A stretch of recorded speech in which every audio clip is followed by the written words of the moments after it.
नमस्कार साथियों, एक बार फिर से आपके कृष्णा क्लासेस के एस शिव सर में आपका बहुत बहुत स्वागत है। साथियों आज हम पर्यावरण के महत्वपूर्ण प्रश्नों पर चर्चा करने वाले हैं और अंतिम प्रहार आपका है ये, और 50 बहुत ही महत्वपूर्ण क्वेश्चन आप इसमें देखेंगे। ठीक है, तो हम चर्चा करेंगे ईबीएस के टॉपिक पर। आप साथियों जुड़ जाइए, आ जाइए अपने चैनल पर। देखिए, तो पहला प्रश्न आपके समझ, वन्यजीव सुरक्षा अधिनियम कब बना? वन्यजीव सुरक्षा अधिनियम कब बना? तो साथियों आंसर होगा 1972 में, 1972 ईस्वी में आपका वन्यजीव सुरक्षा अधिनियम बना था। इसी क्रम में नेक्स्ट क्वेश्चन, वन संरक्षण अधिनियम कब बना? तो 1980 में। ठीक है, तो साथियों इसे कैसे हम याद रख पाएंगे? देखिए, आपको थोड़ा कॉन्सेप्ट को भी समझते चलिए और आप प्रश्न की सीरीज को एक बार देख लेंगे तो ये मेरा आपसे वादा है कि आपसे यहाँ से 1-2 क्वेश्चन अवश्य ही एग्जाम में मिल जाएगा। ठीक है, तो लास्ट समय में आप सीरीज को ज़रूर देखिए और बहुत ही महत्वपूर्ण क्वेश्चनों को इसमें चुना गया है। तो देखिए, वन्य जीव सुरक्षा अधिनियम है, तो देखिए वन्य जीव आ गया है, ये जीव तो हम कहेंगे जीव बाहर निकली। 72 है ना, तो जीव बाहर आई, तो 1972 यानी वन में जीव बाहर आई। ठीक है, और उसी के बाद ये वन वाला आ गया, तो वन संरक्षण। इसके बाद अगली नेक्स्ट डेट आ जाती है 1980, यानी 8 जोड़ देते हैं वन संरक्षण वाले में, तो वन संरक्षण अधिनियम हो जाता है 1980। इसी क्रम में नेक्स्ट क्वेश्चन है, पर्यावरण सुरक्षा अधिनियम कब बना? तो 1986। मैंने आपको भी बताया 3 डेटें आपको हैं, एक है 1972, 1980 और 1986। इसमें क्या है, 1972 में क्या हुआ था साथियों? वन्य जीव की सुरक्षा बताई गई है, और 1980 में आपके वन संरक्षण की बात की गई है, और 1986 में पर्यावरण की बात की गई है। ठीक है साथियों, तो ये तीनों क्वेश्चनों में से एक क्वेश्चन आपका पूछ लिया जाता है, बहुत ही इंपॉर्टेंट है, इसको भी आप ध्यान रखे रहेंगे। इसी क्रम में नेक्स्ट क्वेश्चन आप देखेंगे,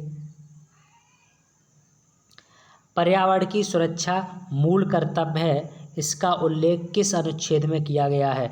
तो इसका आंसर हो जाएगा 51A में इस अनुच्छेद की बात की गई है। ठीक है, पर्यावरण की सुरक्षा मूल कर्तव्य है।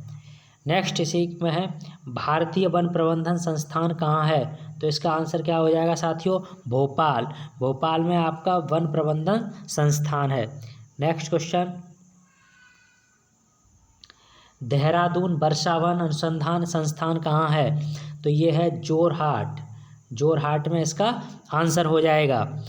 वन आनुवांशिकी एवं वृक्ष प्रजनन संस्थान कहाँ पर है? ये कोयम्बटूर इसका राइट आंसर हो जाएगा। ठीक है साथियों, चैनल से जुड़े रहिए, बहुत ही महत्वपूर्ण क्वेश्चन है आपके। जब आप इसको पढ़ेंगे, पूरा वीडियो देखेंगे और जब आप प्रैक्टिस सेट लगाएंगे या एग्ज़ाम देने जाएंगे तो पाएंगे कि 1-2 क्वेश्चन आपको यहाँ से अवश्य मिले।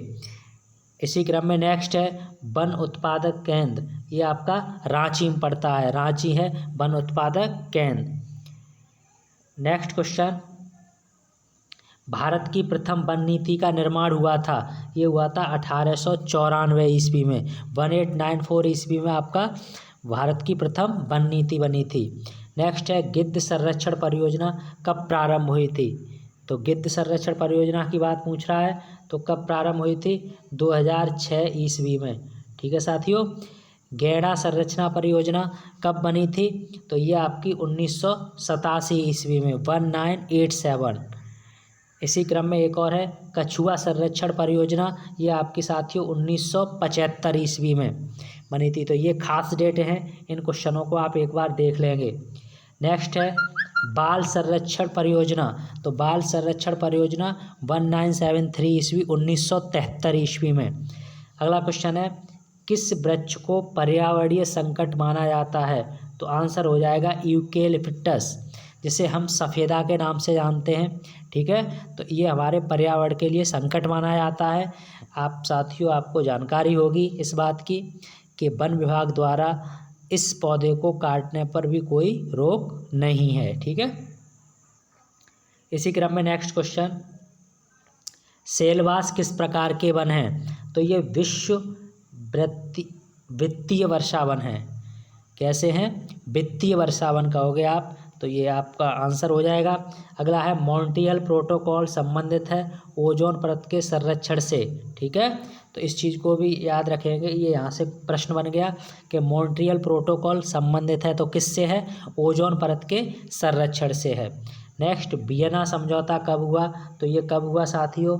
1985 ईस्वी में वियना समझौता हुआ था। इसी क्रम में अगला क्वेश्चन, क्योटो प्रोटोकॉल संधि किस वर्ष लागू हुई थी? तो ये 2005 ईस्वी में आपकी क्योटो प्रोटोकॉल संधि लागू हुई थी। नेक्स्ट, पृथ्वी शिखर सम्मेलन कब आयोजित किया गया था? तो 1992 ईस्वी में पृथ्वी शिखर सम्मेलन आयोजित किया गया था। ठीक है, इसी क्रम में नेक्स्ट क्वेश्चन है, पृथ्वी शिखर सम्मेलन किस शहर में आयोजित किया गया था? तो रियो डी जेनेरियो नामक शहर में पृथ्वी शिखर सम्मेलन साथियों आयोजित किया गया था।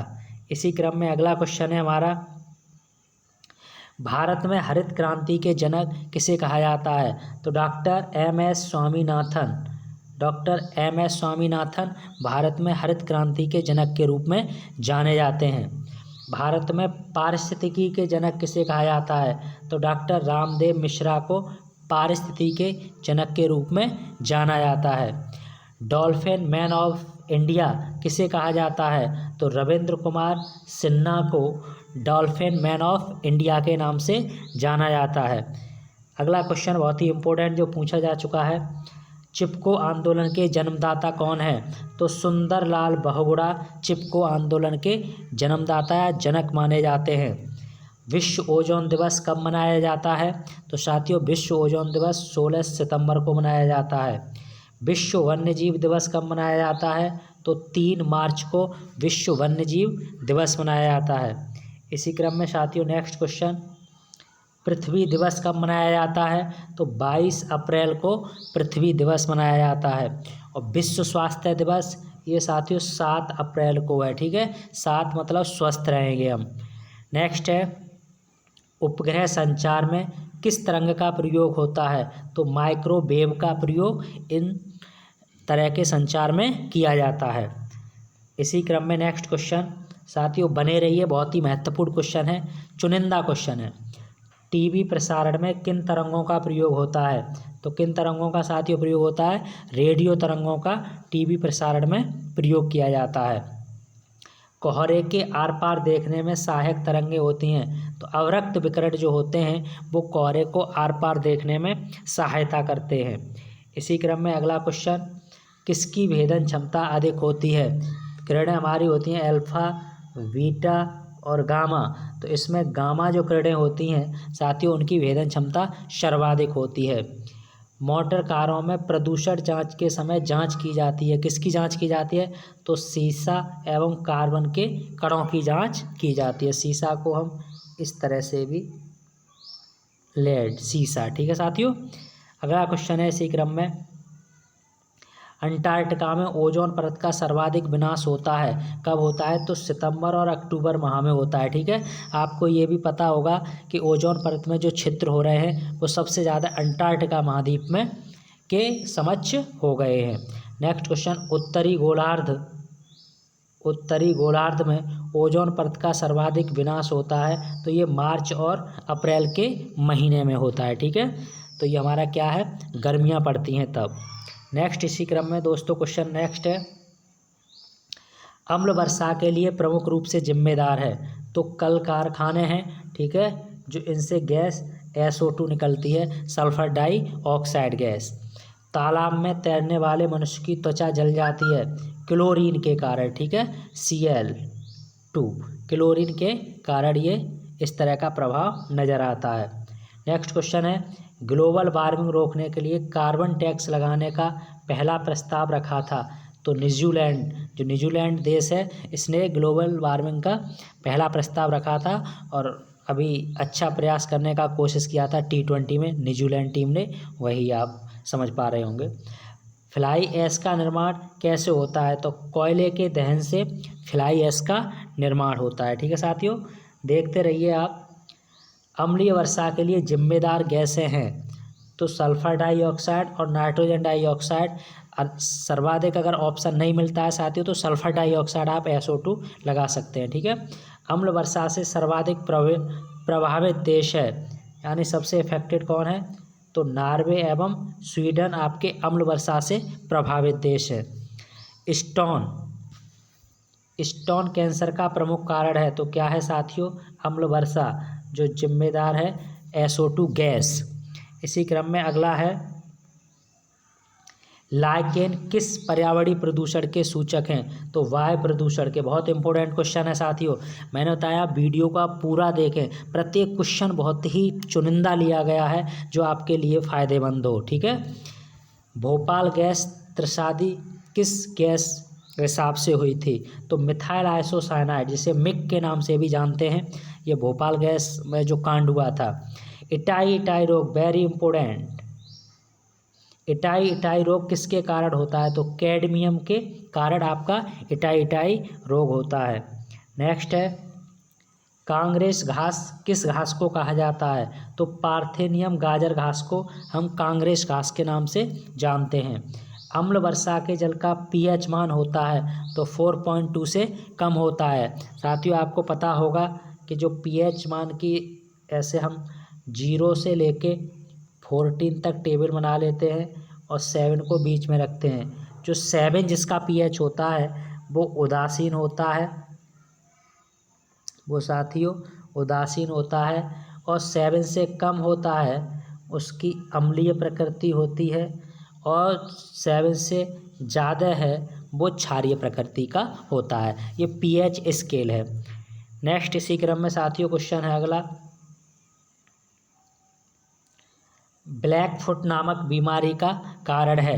तो आर्सेनिक की अधिकता आपके ब्लैक फुट नामक बीमारी का कारण बन जाती है। ठीक है साथियों, नेक्स्ट है हमारा,